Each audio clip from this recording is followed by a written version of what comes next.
The strength of the team is each individual member.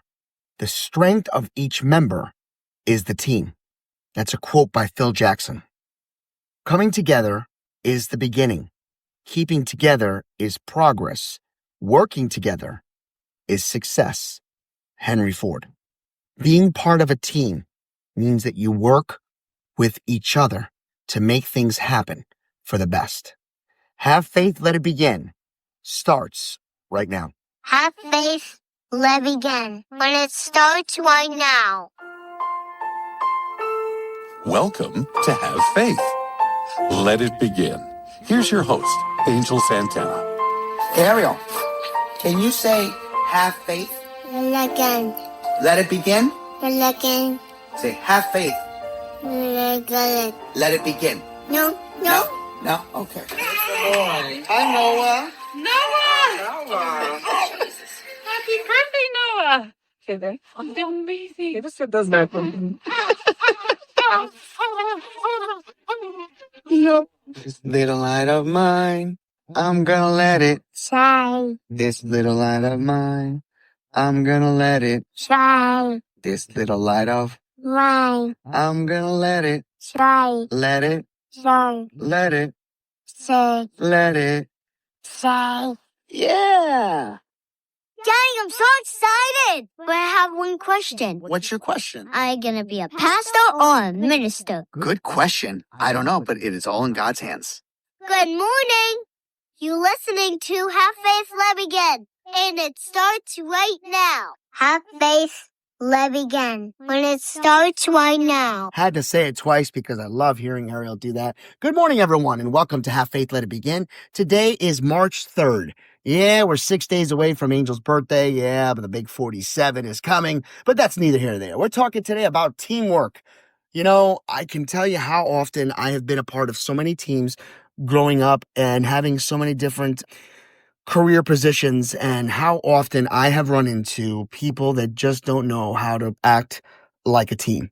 You know, there's no secret behind the old expression that there's no I in team. And that's because there are people that are in it for themselves. You know, quite honestly, we take for granted how often we sit here and and we work with so many people that are in it for themselves, right? I've said that twice now, sorry.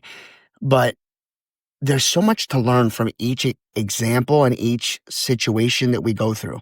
So I remember being in my early 20s and watching so many people that I've worked with cutthroat, backstab, and say things to other people. Listen, and I did it too. I am not perfect. And I learned it a lot in my 20s, even in my 30s, you know, to grow up, to not be unprofessional, to not be immature, and to remember that you're there to do one thing, and that's work and do a job. And I think about, you know, the disciples, and I think about Christ teaching them to stay the course, to learn and to preach, you know, and practice what you preach.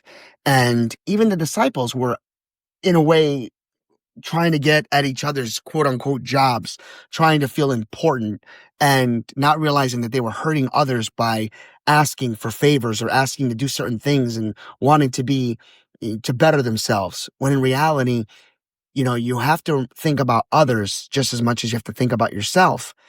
So the reason why I brought all this up is because, you know, I have so many stories that keep coming in and so many things that have happened in my life that continue to affect my daily outlook in life. And it all stems from teamwork.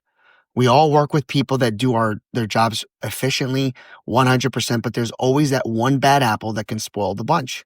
And what I'm learning just by reading the Bible and understanding the importance of all that we have to offer each other is that we have to also learn to forgive. And even though I'm saying all these things about teamwork and all the things about people that are doing things deliberately or cutthroat or trying to do things that, you know, that shouldn't be done to make us feel uncomfortable in our work environments, we still have to learn to forgive others for all that they have done to us.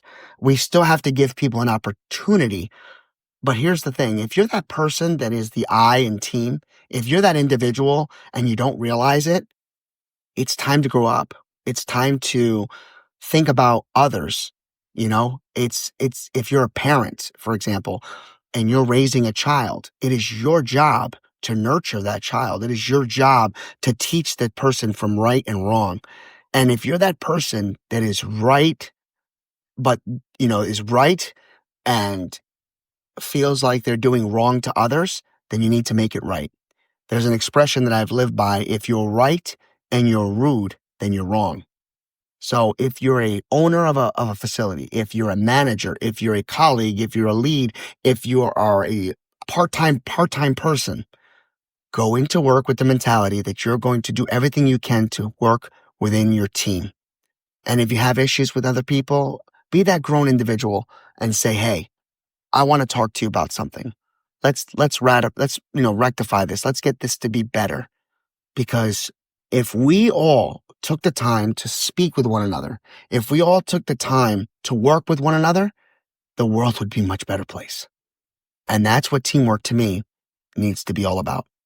So when you go about your way today and you're going into work, or if you're just coming home and you're in that environment where you feel that the environment is being corroded or has a kryptonite, let us pray for that person so that they can come out better on the other side. May God be with you. May he shine his light upon you and grant each and every single one of you peace on earth. And never forget, be a team player, be true to yourself, trust in God, and never forget to have faith. Let it begin. See you tomorrow. Thank you for listening to Have Faith Let Begin. We'll be back tomorrow.